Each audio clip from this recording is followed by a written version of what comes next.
आज 25 जून जो कि आपातकाल की वर्षगांठ है और जिस प्रकार से सन 1975 के अंदर तत्कालीन जो हमारी प्रधानमंत्री थी इंदिरा गांधी, उन्होंने जिस प्रकार से लोकतंत्र की हत्या करके और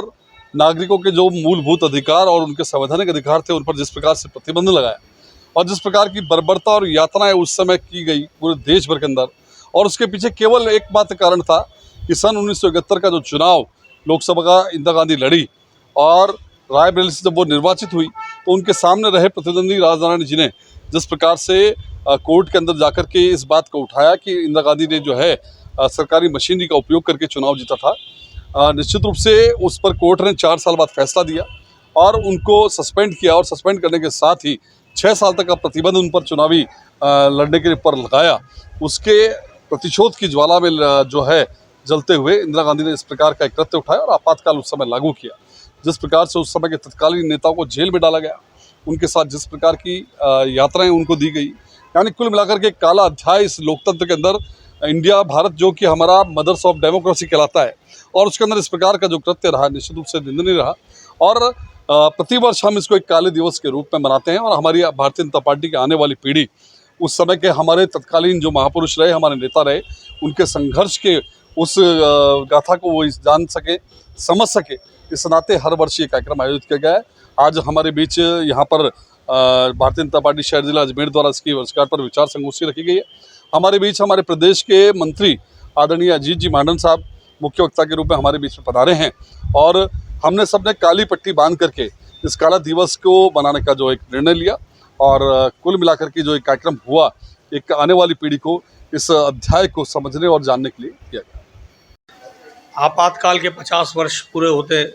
इस वर्ष हो रहे हैं। देश का वो काला अध्याय जिस पर आम जन से लेकर मीडिया तक, राजनीतिक व्यक्ति से लेकर सांस्कृतिक और कलाकारों तक सबकी बोलने पर पाबंदी लगाने का काम इंदिरा गांधी ने 1975 में किया था। वह आज ही का दिन है जब 25 जून की आधी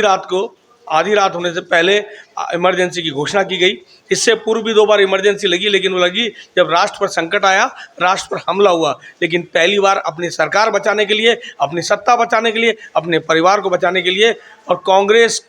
का शासन करने के लिए इंदिरा गांधी ने आपातकाल लगाया और आपातकाल की विभीषिका जिन्होंने झेली 634 दिन आपातकाल रहा 31 मार्च तक। उनमें जयप्रकाश नारायण से लेकर अटल बिहारी वाजपेयी से लेकर लालकृष्ण आडवाणी से लेकर नीतीश कुमार से लेकर वो सभी नेता जो कि विपक्ष में थे, 25 जून की जो रैली हुई, सिंहासन खाली करो के जनता आती है रामलीला मैदान की, उस रैली से घबरा करके इंदिरा गांधी ने आपातकाल लगाया। आज देश में आंतरिक लोकतंत्र खतरे में बताने वाले कांग्रेस के वो लोग ये बताएं कि उस समय सीधा कलाकारों से लेकर सांस्कृतिक रचना करने वालों से लेकर कविता लिखने वालों से लेकर प्रेस पर, ब्यूरोक्रेसी पर, सब पर जिस प्रकार से प्रतिबंध लगाया, जिस प्रकार से उनका गला घोटा, जिस प्रकार से नसबंदी जैसा एक गंदा अभियान चलाया, से लेकर जिस प्रकार के जो काम किए, उसको आज के दिन हम सबको ये याद दिलाता है। क्योंकि हम उस समय नहीं थे, लेकिन आपातकाल उस समय लगा। आपातकाल की इन जरूरी घटनाओं को ध्यान में आता है कांग्रेस हमेशा लोकतंत्र की विरोधी रही है, लोकतंत्र का विरोध करती रही है। आज इसके उपलक्ष्य में भारतीय जनता पार्टी द्वारा पूरे देश में आपातकाल का काला दिवस मनाया जा रहा है। उसके निमित्त यहाँ पर संगोष्ठी का आयोजन।